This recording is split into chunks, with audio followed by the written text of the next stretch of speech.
23 मई 1999 England के Bristol का मैदान दर्शकों से खचाखच भरा हुआ था, क्योंकि मैदान पर भारत का एक ऐसा बल्लेबाज क्रीज पर खड़ा था और उसकी आंखों से आंसू बह रहे थे और दिल के 100 टुकड़े हो चुके थे। लेकिन हाथ में बल्ला लेकर अब भी वो क्रीज पर खड़ा हुआ था और पूरी दुनिया उस बल्लेबाज से शतक की उम्मीद कर रही थी।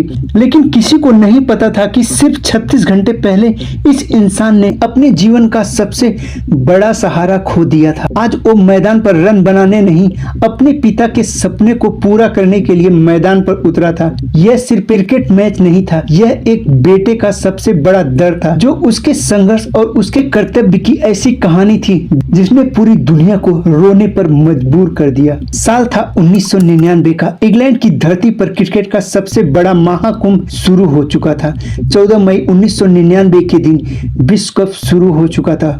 करोड़ों भारतीय फैंस की उम्मीदें सिर्फ एक ही खिलाड़ी पर टिकी थी, the God of cricket, Sachin Tendulkar. उस समय सचिन सिर्फ एक बल्लेबाज ही नहीं थे, बल्कि वो पूरे देश की उम्मीद बन चुके थे। जब भारत मुश्किल में होता था तो हर भारतीयों की जुबान पर बस एक ही नाम होता था, सचिन है ना। लेकिन इस विश्व कप की शुरुआत भारत के लिए बिल्कुल भी आसान नहीं होने वाली थी। पहले ही मैच में दक्षिण अफ्रीका ने भारत को हराकर पूरे देश में निराशा फैला दी। अब हर मुकाबला भारत के लिए करो या मरो बन चुका था।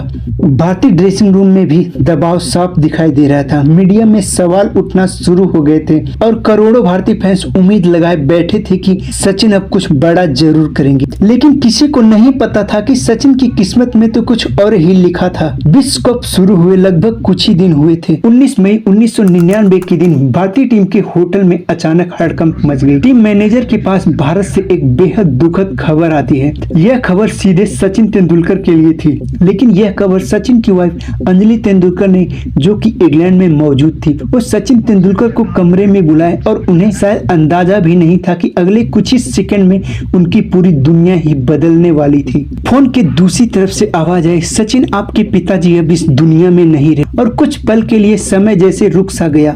कमरे में सन्नाटा छा गया। जिस इंसान ने बचपन से कभी सचिन को क्रिकेट खेलने से नहीं रोका था, जिस इंसान ने हमेशा कहा था कि पहले अच्छा इंसान बनो फिर बड़े क्रिकेटर, वह आज हमेशा के लिए इस दुनिया से चला गया था।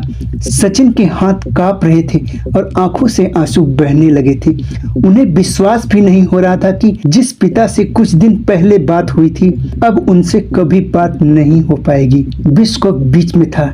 टीम को सचिन की सबसे ज्यादा जरूरत थी, लेकिन उस समय क्रिकेट से भी बड़ा एक रिश्ता था, एक बेटे और उसके पिता का रिश्ता। सचिन तेंदुलकर ने तुरंत फैसला लिया, वह विश्व कप को छोड़कर भारत वापस लौट जाएंगे। पूरी भारतीय टीम स्तब्ध रह गई। ड्रेसिंग रूम में सन्नाटा छाया हुआ था। कोई किसी से बात भी नहीं कर रहा था। हर खिलाड़ी ये जानता था कि बिना सचिन के भारतीय टीम कमजोर लग रही थी और अगला मुकाबला जिम्बाब्वे से खेलना था। लेकिन ये दर्द तो एक बेटे का सबसे बड़ा दर्द था, जो कि कुछ ही घंटे बाद सचिन तेंदुलकर इंग्लैंड से भारत के लिए रवाना हो गए। विमान की जब उस लंबी यात्रा में उनके सामने बार बार उनके बचपन की यादें घूम रही थी। कैसे उनके पिता उन्हें समझाते थे, हर मुश्किल समय में उनका हौसला बढ़ाते थे और कैसे उन्हें कभी क्रिकेट का दबाव सचिन पर नहीं डाला। शायद पहली बार सचिन तेंदुलकर को लग रहा था कि उनकी जिंदगी का सबसे मजबूत स्तंभ अब उनके साथ नहीं है।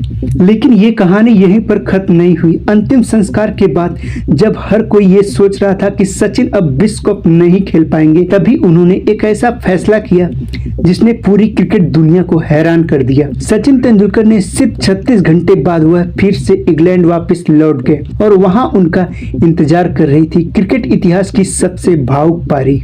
मुंबई में घर के बाहर हजारों लोगों की भीड़ थी। हर किसी की आंखें नम थी, लेकिन उस भीड़ के बीच एक ऐसा चेहरा भी था जो पूरी तरह से टूट चुका था। यह वही सचिन थे जिनके बल्ले ने दुनिया के सबसे तेज गेंदबाजों का सामना किया था। लेकिन आज जिंदगी की सबसे बड़ी गेंद उनके सामने खड़ी थी और इसका सामना करना किसी भी बल्लेबाज के लिए आसान नहीं था। जब सचिन अपने पिता के पार्थिव शरीर के पास पहुंचे तो कुछ पल तक बिना कुछ बोले खड़े रहे। उनकी आंखों से लगातार आंसू बहते रहे, जैसे न क्रिकेट न ही विश्व कप न कोई बड़ा रिकॉर्ड। कुछ उस पल जैसे कुछ मायने नहीं रखता था। सब कुछ जैसे वो खो चुके थे। उनके सामने सिर्फ सिर्फ एक बेटा खड़ा था जो अपने पिता को सिर्फ आखिरी बार देख रहा था। परिवार, रिश्तेदार और करीबी लोगों ने उन्हें संभालने की कोशिश, लेकिन ऐसा दुख जिसे शब्दों में बयान नहीं किया जा सकता था। अंतिम संस्कार पूरा हुआ और उसी शाम घर में गहरा सन्नाटा था। रात को सचिन अपने पिता की बातें को याद करने लगे। रमेश तेंदुलकर ने उन्हें हमेशा कहा था कि क्रिकेट तुम्हें महान खिलाड़ी बना सकता है, लेकिन इंसानियत ही तुम्हें महान इंसान बनाएगी। उन्होंने कभी भी सचिन पर रन बनाने का दबाव नहीं डाला। वह हमेशा कहते थे, जो भी करो पूरे दिल से करो। यही बातें उस रात सचिन के मन में बार बार गूंज रही थी। अगली सुबह परिवार के बीच एक सवाल था, क्या सचिन विश्व कप खेलने वापस जाएंगे? यह आसान फैसला नहीं था। एक तरफ परिवार का दुख था तो दूसरी तरफ देश की उम्मीदें। कई लोगों को लग रहा था कि शायद सचिन अब पूरे विश्व कप से बाहर हो जाएंगे, लेकिन तभी सचिन ने एक ऐसा फैसला लिया। उन्होंने कहा, पिताजी हमेशा चाहते थे कि मैं देश के लिए खेलूं। अगर मैं अब नहीं लौटा तो शायद उनकी इच्छा अधूरी रह जाएगी। यह फैसला सिर्फ एक क्रिकेटर का नहीं था, यह एक ऐसे बेटे का फैसला था जो अपने पिता के सपनों को अधूरा नहीं छोड़ना चाहता था। कुछ ही घंटों बाद सचिन तेंदुलकर ने फिर से इंग्लैंड जाने वाली फ्लाइट में बैठ चुके थे। इस बार सफर पहले जैसा नहीं था। खिड़की के बाहर बादल छाए थे और अंदर यादों का तूफान था। पूरी यात्रा में उनके मन में सिर्फ एक ही सवाल था, क्या मैं फिर से मैदान पर उतर पाऊंगा? लेकिन हर बार उन्हें अपने पिता की मुस्कान याद आती थी और वही मुस्कान उन्हें अंदर से मजबूत बनाती थी। सचिन तेंदुलकर जब इंग्लैंड पहुंचे तो भारतीय टीम के साथी खिलाड़ियों ने उन्हें गले लगा लिया। किसी ने ज्यादा बात नहीं की, क्योंकि कुछ दर्द ऐसे भी होते हैं जिन्हें शब्द नहीं सिर्फ खामोशी समझ सकती है। पूरा ड्रेसिंग रूम में जानता था कि सचिन अगले मैच में सचिन सिर्फ रन बनाने नहीं उतरेंगे, वो अपने पिता के सपनों को पूरा करने उतरेंगे। तारीख थी 23 मई 1999। इंग्लैंड का ब्रिस्टल स्टेडियम दर्शकों से खचाखच भरा हुआ था। भारतीय टीम मैदान पर उतर चुकी थी, लेकिन आज सभी की निगाहें सिर्फ एक ही खिलाड़ी पर टिकी थी, सचिन तेंदुलकर। यह सिर्फ एक बल्लेबाज की वापसी नहीं थी, यह एक बेटे की वापसी थी जिसने कुछ घंटे पहले ही अपने पिता को अंतिम विदाई दी थी। कमेंटेटर भी ये जानते थे कि आज का दिन क्रिकेट से कहीं बड़ा है। केन्या के कप्तान ने टॉस जीतकर पहले क्षेत्र रक्षण करने का फैसला किया। भारत की तरफ से सलामी जोड़ी के रूप में मैदान पर आए सदगोपन रमेश के साथ सौरव गांगुली। भारत के सलामी बल्लेबाजों ने संभल कर टीम को शुरुआत दिलाई, लेकिन कुछ ही देर बाद सौरव गांगुली 50 के स्कोर पर आउट होकर चलते बने। फिर मैदान पर राहुल द्रविड़ आ गए थे। सदगोपन रमेश के साथ पारी को आगे बढ़ाना शुरू कर दिए थे, लेकिन जब लगा कि भारत अब अच्छी स्थिति में आ चुका है, तभी सदगोपन रमेश 44 रन बनाकर रन आउट हो जाते हैं। अब 20 ओवर का खेल समाप्त हो चुका था। भारत का स्कोर 92 रन 2 विकेट होता है।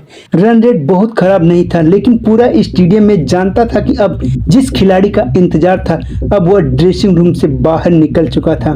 हाथ में बल्ला और चेहरे पर गंभीरता और दिल में ऐसा दर्द जिसे शायद कोई समझ भी नहीं सकता था। सचिन तेंदुलकर मैदान पर आ चुके थे। पूरा स्टेडियम खड़ा होकर तालियां बजाने लगा। यह तालियां सिर्फ एक महान बल्लेबाज के लिए नहीं थी, बल्कि उस इंसान के लिए थी जिसने अपने निजी दुख से ऊपर उठकर देश को आगे रखकर खेलने का फैसला किया। क्रीज पर आते ही सचिन ने कोई बड़ा शॉट नहीं खेला, बल्कि हर गेंद को ध्यान से खेल रहे थे। जैसे उनके चेहरे पर वही एकाग्रता थी, लेकिन आंखों में कहीं न कहीं दर्द भी साफ दिखाई दे रहा था। दूसरी छोर पर खड़े राहुल द्रविड़ ये समझ चुके थे कि आज सचिन को एक साथी बल्लेबाज की जरूरत नहीं, बल्कि एक दोस्त की जरूरत है। दोनों ने न कोई जल्दबाजी की, बल्कि धीरे धीरे भारतीय पारी को आगे बढ़ाना शुरू किया। कुछ ओवर ऐसे ही बीते। बाद में सचिन तेंदुलकर ने अपनी पारी का पहला चौका लगाया। फिर क्या था, स्टेडियम में बैठे दोनों टीमों के समर्थक खुशी से झूम उठे। फिर दूसरा चौका और फिर तीसरा चौका। अब वही पुराना सचिन फिर से मैदान पर दिखाई देने लगा था, जिसे पूरी दुनिया जानती थी। Cover drive, straight drive, full shot, हर स्ट्रोक में क्लास दिख रही थी। हर रन के साथ ऐसा लग रहा था कि मानो उनका दर्द उनके बल्ले से बाहर निकल रहा हो। तो दूसरी छोर पर राहुल द्रविड़ भी शानदार बल्लेबाजी कर रहे थे। दोनों ने मिलकर केन्या के गेंदबाजों पर दबाव बनाना शुरू कर दिया, लेकिन केन्या के गेंदबाज लगातार इस जोड़ी को तोड़ने की कोशिश कर रहे थे। लेकिन दोनों बल्लेबाजों के बीच तालमेल काफी शानदार था। था। कोई जल्दबाजी नहीं, कोई जोखिम नहीं, बस धैर्य और बेहतरीन क्रिकेट। यही साझेदारी धीरे धीरे भारत कुछ और ही था। ब्रिस्टल के इस मैदान पर सभी की निगाहें सिर्फ एक ही खिलाड़ी पर टिकी थी। जब सचिन तेंदुलकर 90 की अपनी मुट्ठियां हवा में लहराते हैं और साथी खिलाड़ियों की ओर देखते हैं, लेकिन इस बार सचिन ने कुछ अलग ही सेलिब्रेशन किया। उन्होंने अपना बल्ला धीरे से आसमान की ओर उठाया और फिर बिना कुछ कहे अपने पिता को यह शतक समर्पित कर दिया। उस पल पूरा स्टेडियम तालियों से गूंज उठा। कई दर्शकों की आंखें भी नम हो उठी थी। कमेंट्री बॉक्स में भी कुछ पल के लिए खामोशी सी छा गई थी, क्योंकि हर किसी को भी समझ आ रहा था कि यह सिर्फ एक शतक नहीं, एक बेटे ने अपने पिता को श्रद्धांजलि दी थी। शतक के बाद भी सचिन आज नहीं रुके, बल्कि उनका बल्ला और भी खुलकर बोलने लगा। हर तरफ चौके बरसा रहे थे, तो दूसरी ओर राहुल द्रविड़ ने भी एक शानदार शतक जड़ दिया। अब दोनों बल्लेबाजों ने मिलकर तीसरे विकेट के लिए 237 रनों की शानदार पारी खेलकर नाबाद लौटे।